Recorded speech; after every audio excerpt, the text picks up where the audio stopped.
आज लालू यादव जी का home district है, लालटेन पे चुनाव हो रहा है क्या? यहाँ पे लालटेन का उम्मीदवार है क्या? आप खुद बताइए, क्यों नहीं है लालटेन का उम्मीदवार? उनका गृह जिला है, उनको गृह जिला से लगाव होता तो सबसे पहले उनको लालटेन का कैंडिडेट यहाँ देना चाहिए था ना। लालटेन के निशान पे यहाँ कोई चुनाव लड़ना नहीं चाहता था। आपको पता है इस बात में? आर्यभट्ट जी ने 0 दिया था और बिहार की जनता जो है इस बार लालू यादव जी को 0 देने जा रही है। बस यही मैं कहूँगा। एक भी सीट नहीं जीतेंगे? एक भी सीट नहीं, शून्य पे निपटने वाली है आरजेडी एकदम। पूरे तेजस्वी यादव जी को मुसलमानों की याद जो है चुनाव के समय, डॉक्टर मोहम्मद शहाबुद्दीन साहब हैं जो बेचारे अब मरहूम हो गए, उन्होंने आपकी पार्टी को खड़ा किया। आज उनकी जो वाइफ है, उनकी पत्नी जो है, आज दर एक बेवा औरत जो है निर्दलीय चुनाव लड़ रही है। और शहाबुद्दीन साहब के परिवार को लटका तो दिया है, और क्या किया है? अब्दुल बारी सिद्दीकी साहब को इतने सालों से लटकाते आए हैं, अब जाके बेचारे को एमएलसी बनाया, वो भी उतना जलील करके। उनके बच्चे, लालू यादव जी के बच्चे बैठे हुए हैं कुर्सी पे, अब्दुल बारी सिद्दीकी साहब पीछे खड़े नजर आ रहे हैं। अब्दुल बारी सिद्दीकी साहब बहुत वरिष्ठ नेता हैं राजद के। तो ये क्या हो रहा है मुसलमानों के साथ? मुसलमानों को चुनाव का बिगुल बज चुका है और सब पार्टी अपने अपने स्तर से तैयारी भी चालू कर दी। अगर गोपालगंज की बात करें तो गोपालगंज में नामांकन का पर्चा भी सभी प्रत्याशियों की तरफ से दाखिल कर दिया गया है। और लालू प्रसाद यादव का आज एक बयान भी आया है कि अब मुसलमानों को आरक्षण भी देना चाहिए। इसी सब को लेकर के चर्चा करेंगे। अभी हमारे साथ चर्चा करने के लिए बीजेपी के प्रदेश के मीडिया पैनलिस्ट वसीम राजा साहब हैं। इनसे जानने का प्रयास करते हैं। मुस्लिम समाज से आते हैं, बहुत दिनों से राजनीति में जुड़े हुए हैं। इनसे जानते हैं कि आखिर लालू प्रसाद यादव जी को आज मुसलमानों की याद कैसे आ गई।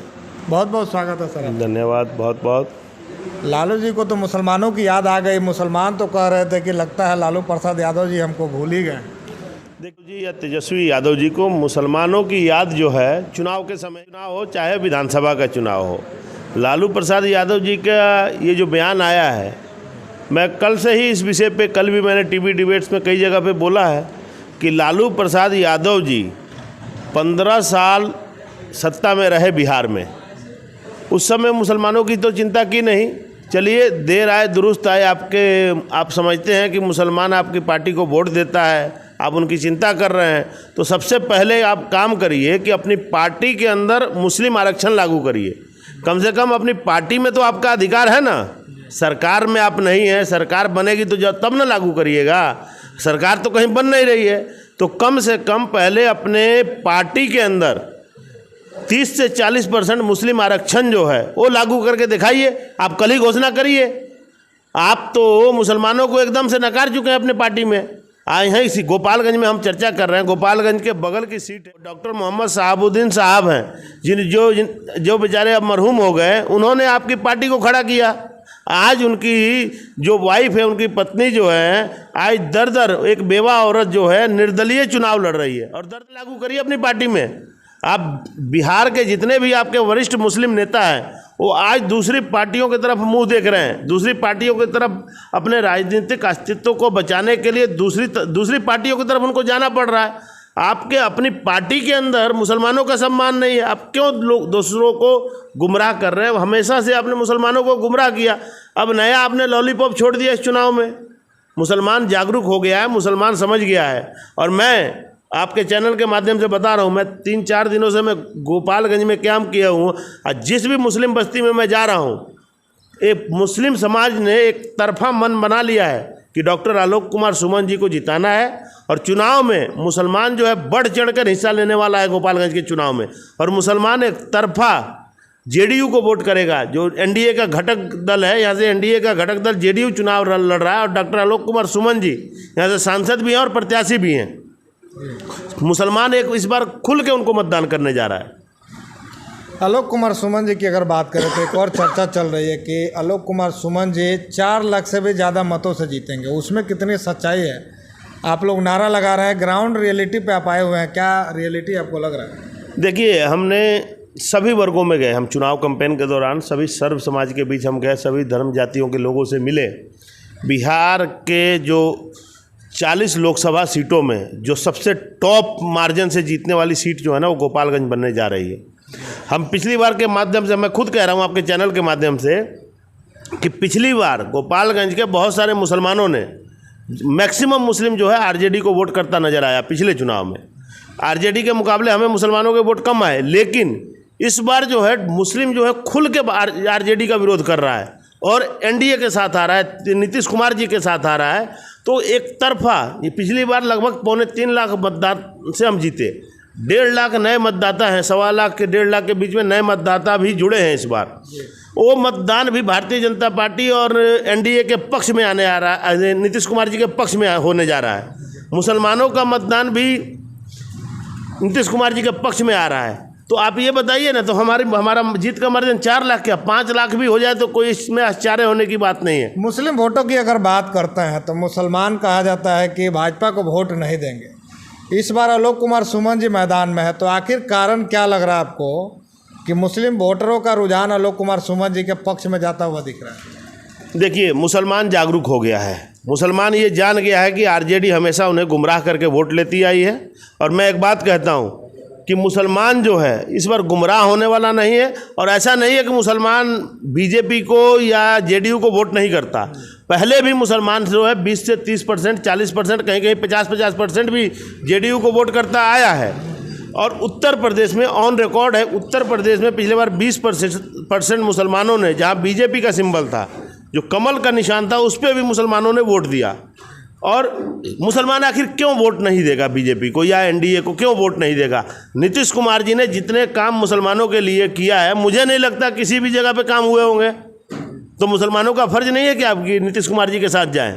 और मैं एक बात कहता हूं, जो केंद्र की योजनाएं हैं, मोदी जी की गारंटी है।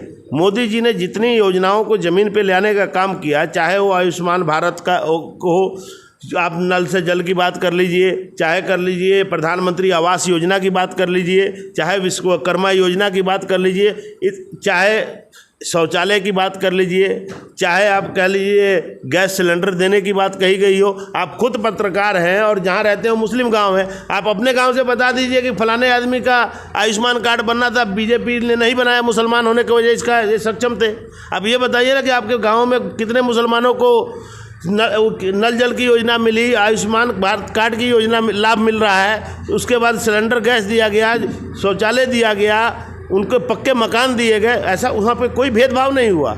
जब विकास में देश के प्रधानमंत्री ने भेदभाव नहीं किया तो मुसलमान क्यों भेदभाव करेगा वोट देने से?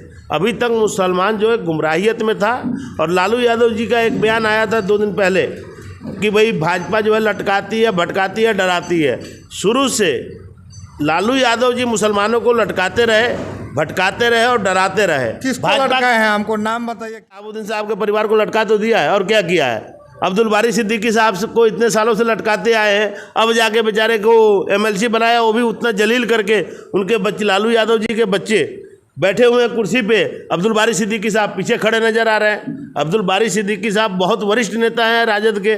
तो ये क्या हो रहा है मुसलमानों के साथ? मुसलमानों को डराने की बात कर रहे हैं। शुरू से मुसलमानों को भाजपा से डराते रहे लालू यादव जी कि भाजपा आएगी तो ऐसा हो जाएगा, भाजपा आएगी तो वैसा हो जाएगा, भाजपा आएगी तो आपको खा जाएगी। आप बताइए ना, 10 साल से भारतीय जनता पार्टी की अकेली सरकार कह सकते हैं। हम घटक दलों को भी साइड कर दें, उनका समर्थन भी साइड कर दें, फिर भी हमारी सरकार अकेले भी चल सकती थी।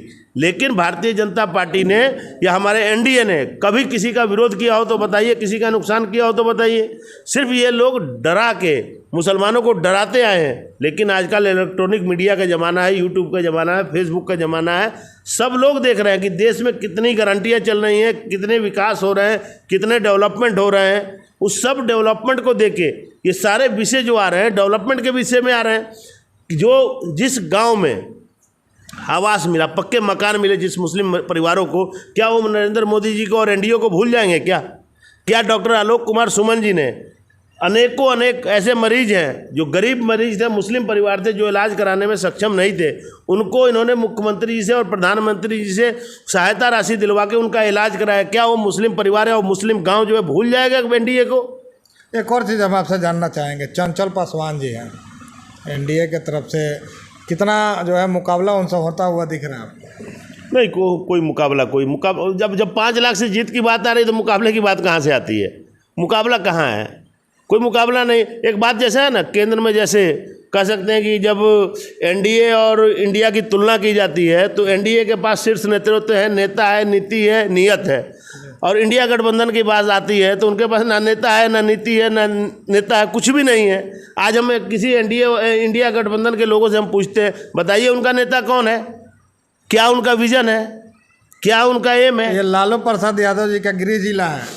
लालू प्रसाद यादव जी का गृह जिला है। मैं पूरा जिला घूम चुका हूँ। कल उनके गांव के बगल में लालू यादव जी के गांव भी गया था और राबड़ी देवी जी के गांव भी गया था। विकास उन्होंने जो किया था ना, उनके अपने समय उनके गांव वाले बता रहे थे, उनके गांव के लोग बता रहे हैं, उनके गांव के आसपास के लोग बता रहे हैं कि किस तरीके का विकास उन्होंने किया था। लालू जी के राज में ना उनके गाँव में आप नहीं पहुँच सकते थे। आप पत्रकार बने हैं ना माइक लेके, लालू जी के राज में आप माइक लेके उनके गाँव जाने की हिम्मत रखते थे क्या? आप ही बता दीजिए। तो लालू यादव जी का विकास जो है पूरे जिले ने देखा है। आज लालू यादव जी का होम डिस्ट्रिक्ट है, लालटेन पे चुनाव हो रहा है क्या? यहाँ पे लालटेन का उम्मीदवार है क्या? आप खुद बताइए, क्यों नहीं है लालटेन का उम्मीदवार? उनका गृह जिला है, उनको गृह जिला से लगाव होता तो सबसे पहले उनको लालटेन का कैंडिडेट यहाँ देना चाहिए था ना। लालटेन के निशान पे यहाँ कोई चुनाव लड़ना नहीं चाहता था। आपको पता है इस बात का?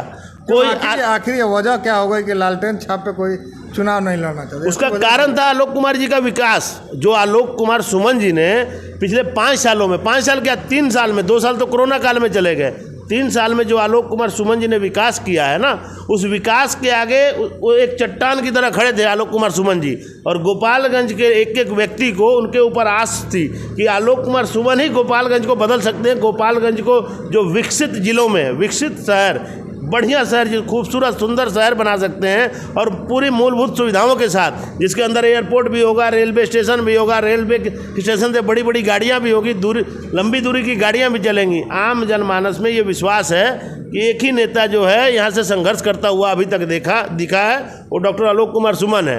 तो इस हालात में आरजेडी के टिकट लेने को कोई तैयार नहीं था। आम जो उनके अपने नेता थे या कार्यकर्ता थे, उनको पता है कि लेके चुनाव हारना है तो टिकट क्यों ले, तो उन्होंने उठा के ये सीट जो है अपने घटक दल को सौंप दिया। तो ये लालू जी का विकास ही है ना कि यहाँ पे कोई कैंडिडेट नहीं मिल रहा है। तो लालू जी को भी पता है और जिले को भी पता है। अगर स्किल की बात करते हैं दोनों तीनों प्रत्याशी की, एक MIM की तरफ से दीनानाथ मांझी भी आए हैं, वो भी मुस्लिम वोटों पे दावा ठोक रहे हैं, और एक तरफ महागठबंधन की तरफ से चंचल पासवान जी है, वो भी कह रहे हैं। स्किल की अगर बात करें तो किसके अंदर ज़्यादा है स्किल?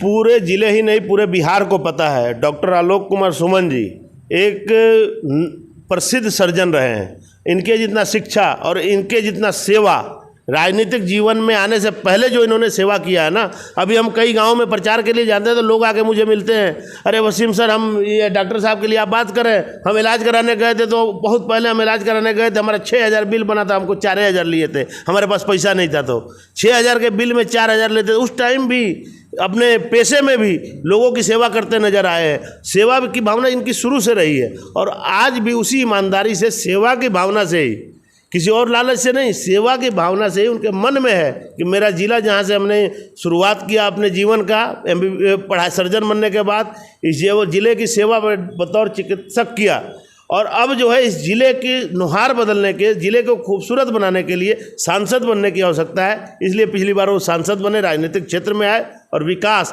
हमेशा आपने देखा होगा, पूरे गोपालगंज ने देखा होगा, हमेशा ये संघर्ष करते हुए ही नजर आए और गोपालगंज के लिए ही संघर्ष किया। कई बार इनसे मेरी दिल्ली में भी मुलाकात हुई, दिल्ली में हम लोग बैठे हैं, दिल्ली में भी यही चर्चा होती थी। जब भी मुझसे मिलते थे, अरे वसीम भाई फलाने मंत्री के पास चला जाए तो गोपालगंज के लिए ये हो सकता है, जहाज मंत्री से आप फ़ोन करिए, हम लोग चले, जल्दी एयरपोर्ट शुरू कराया जाए। हमेशा से उन्होंने विकास की बात की है, तो ऐसे व्यक्ति को कोई क्यों वोट ना दे, ये बता। लालू प्रसाद यादव जी इस बार उनकी पार्टी राजद जो है कितना सीट जो है बिहार में जीतेगी? 40 लोकसभा की सीट है। बिहार में आर्यभट्ट जी ने 0 दिया था और बिहार की जनता जो है इस बार लालू यादव जी को 0 देने जा रही है। बस यही मैं कहूँगा। एक भी सीट नहीं जीतेंगे? एक भी सीट नहीं, शून्य पे निपटने वाली है आरजेडी। एकदम पूरे बिहार की जनता ने मन बना लिया है। अभी आप हमारे साथ सुन रहे थे वसीम राजा साहब थे, आप इनको सुन रहे थे। आप इनके बयानों को लेकर के क्या सोचते हैं, क्या प्रतिक्रिया रहती है? आपकी जो भी प्रतिक्रिया होगी नीचे कमेंट करके जरूर बताइएगा। इस वीडियो को देखने के लिए आपका बहुत बहुत धन्यवाद।